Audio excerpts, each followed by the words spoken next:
জীবনটা সহজও হতে পারে, কঠিনও হতে পারে। জীবনের পথটা চলাটা অনেকের কাছেই অনেকটা কঠিন, আবার অনেকের কাছে সহজও। তো আসসালামু আলাইকুম, যে যেখান থেকে আমার ব্লগটি দেখছেন, আশা করি আল্লাহর রহমতে সবাই ভালো আছেন। আমিও আলহামদুলিল্লাহ খুব ভালো আছি। এই তো সকালবেলা ঘুম থেকে উঠেই আজকে কিছুটা খুদের বাহা বা অনেকে বোয়া বলি বা খুদের খিচুড়ি বলি, যে যাই বলি, সেটা আমি রান্না করছি। কারণ এখন কিন্তু গ্রাম অঞ্চলে সকালবেলা ঘুম থেকে উঠলেই কি দেখা যায়, বাইরে খুব কুয়াশা পড়েছে। আর এই ঠান্ডা ঠান্ডা ভাব থাকে, এই ঠান্ডা ঠান্ডা ভাবে সকালে যদি ধোঁয়া ওঠে, এরকম কিছু খাওয়া যায়, নাস্তাতে আইটেমগুলো রাখা যায়, আর সাথে যদি একটু শুটকির ভর্তা করা যায়, তাহলে কিন্তু খুব দারুণ হয়। আর খেতেও কিন্তু খুব দারুণ লাগে। তো এই তো দেখতে পাচ্ছেন, আমি কিন্তু চাল ডাল সাথে কিছু আলু দিয়েছিলাম কুচি কুচি করে, ওগুলো খুব ভালোভাবে ধুয়ে এবার তেলেতে পেঁয়াজ কুচিয়ে একটা তেজপাতা এসব ভালোভাবে ভেজে সামান্য একটু আদা রসুনও দিয়েছি। এবার ওগুলো তেলের ভিতর খুব ভালোভাবে মানে চাল ডালগুলো রান্না করে তারপর পরিমাণ মতো পানি দিয়ে দিয়েছি।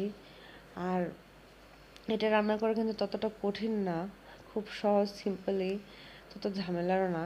তো এই তো দেখতে পাচ্ছেন আমার খিচুড়িটা কিন্তু প্রায় হয়ে এসেছে, মানে খুদের বাহাটা রান্না করা প্রায় হয়ে এসেছে। আর এদিকে কিন্তু আমি মরিচ বেটে নিয়েছি আর শুটকিগুলো টেলে নিয়েছিলাম, তো শুটকি ভর্তা বানাচ্ছি। খুদের বাহার সাথে শুটকি ভর্তাটা খুব ভালো লাগে, তাই শুটকি ভর্তাটা কিন্তু প্রায় আমার বানানো হয়ে গেছে। আমি এখানে ধনেপাতা দিয়ে দিয়েছি যাতে সুন্দর একটা ঘ্রাণ আসে, আর ধনেপাতা দিলে কিন্তু খুব স্বাদটাও বাড়ে। আর মানে এগুলো রান্না করার পরে কিন্তু দুপুরের জন্য রান্না অবশ্যই দিয়েছি। সেদিন যে কিছু গরু মাংস রেখে দিলাম, পুরোটা রান্না করিনি, সেটা আজকে নামিয়ে নিয়েছি। আর এগুলো ধুয়ে পরিষ্কার করে নিয়েছি। এখন এই গরু মাংসগুলো রান্না করে নেব। মানুষের জীবনে কঠিনও হয়, সহজও হয়। সংসার যদি তেমন কোনো আয় উন্নতি করতে না পারে, সংসারে বুঝে শুনে চলে যদি হিসেব করে কিছু জমাতে না পারে, তাহলে কিন্তু খুব কঠিন হয়ে যায়। আর যদি সব কিছু সামলে নেওয়া যায়, তাহলে কিন্তু সংসার জীবনটা অনেকটাই সহজ হয়ে যায়। তো এটা দেখতে পাচ্ছেন, আমি কিন্তু পেঁয়াজ আদা রসুন এগুলো খুব ভালোভাবে ভেজে নিয়েছি তেলের ভিতর। আর এখানে আমি হলুদ মরিচ লবণ সামান্য একটু জিরা গুঁড়া এগুলো দিয়ে দিলাম। এবার এবার ভালো করে মশলাটা কষিয়ে এর ভিতর কিন্তু ধুয়ে রাখা মাংসটা দিয়ে দেব। আমি যদি সেদিন পুরো মাংসটা খেয়ে নিতাম, তাহলে কিন্তু আজকে আমি এই মাংসটুকু রান্না করতে পারতাম না। কারণ আমি হিসেব করে রেখেছি বলেই, বুঝে শুনে চলি বলেই আজকে আবারও বেশি না হোক অল্পই কিন্তু মাংসের স্বাদ পেয়ে যাব।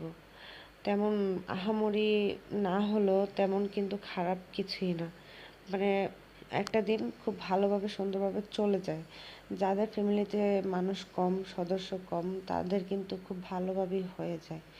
আর যেটা বললাম যে আমরা জমানো টাকা দিয়ে কি করি, এই যে সংসার থেকে এত কষ্ট করে হিসাব করে চলে যে টাকাগুলো জমাই, সেগুলো কি করি? সেগুলো দিন শেষে দেখা যায় কি, অনেক সময় সংসারে কাজে লেগে যায়। দেখা গেল অনেকের মাস শেষ হওয়ার আগেই সংসারের বাজার ফুরিয়ে গেল। মানে এটা কিন্তু খুব একটা বিপজ্জনক।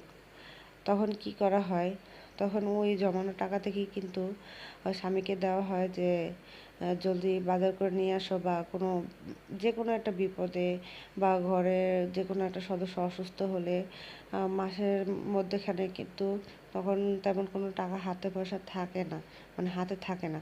তখন কি করা যায়, জমানো টাকাটা দিয়েই কিন্তু ওই বিপদ থেকে উদ্ধার হয়ে আসা যায়।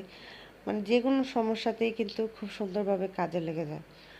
তো আমি এই যে ওদিনকে গাছ থেকে কমলাটা পেড়ে এনেছিলাম, তো সেটা আপনাদের সাথে আর শেয়ার করা হয়নি।